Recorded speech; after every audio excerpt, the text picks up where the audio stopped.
G'day everyone, I'm Adelaide. Welcome back to my channel.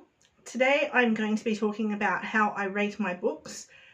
It's no point giving you a rating when I do reviews if you don't know what that rating actually means. I mean, I guess you can guess that 8 out of 10 is good and 2 out of 10 is bad, but the specifics of what they mean is something that you probably need to know whether you want to read a book. Now, I usually use a 10-star rating instead of a 5-star rating. If I have to rate things on a website that has 5 stars, then I just halve the rating I gave. So a 7-star rating would become a 3.5-star rating. However, if like on things like Goodreads, for example, you can't give half stars, then I'll either go up or down depending. Always, no matter what my rating is, there's always some sort of umming and ahhing as to whether I should have gone one up or gone one down. So whichever way I was umming and ahhing with, that determines whether I go up or down on a site like Goodreads. So whether a 7-star rating would become a 3-star or a 4-star. So without further ado, the rating system that I do use: 10 stars, something I very rarely give.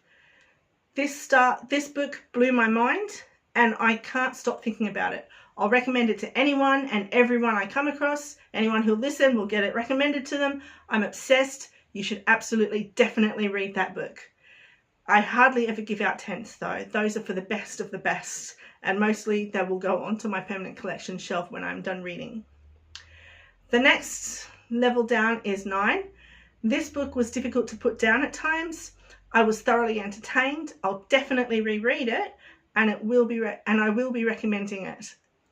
So it's not quite a 10. It's not something I'm obsessed with, but it's an excellent read that I will most definitely be recommending and will absolutely be rereading at some point. If I give a book 8 stars, it means that I loved the book and I will recommend it if I'm asked about it. I'll probably reread it, probably not often. You know, maybe just every once in a while when I get the hankering to read it, I'll read it. A 7-star rating means that I enjoyed the book. I may or may not reread it in the future, and I would probably recommend it to the right person if I think that they would enjoy it themselves.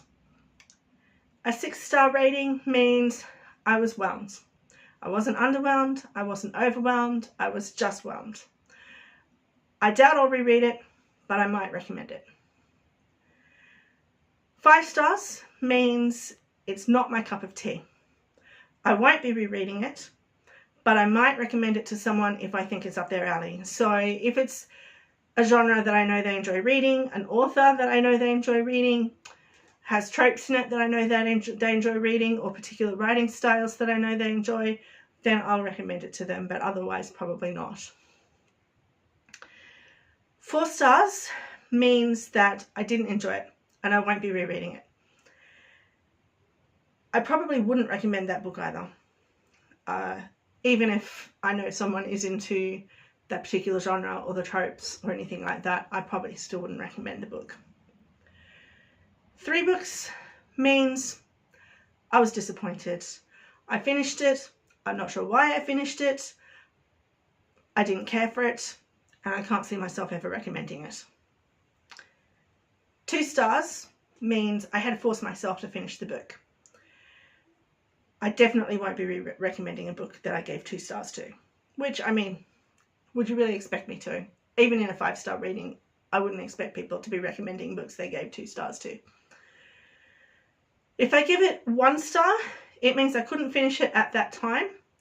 I might revisit it sometime in the future, so it's being reshelved because I always try books, unless they're absolutely terrible, I will always try them 3 times before I completely DNF them, because it may just be that I'm not in the mood for that particular book at that particular time.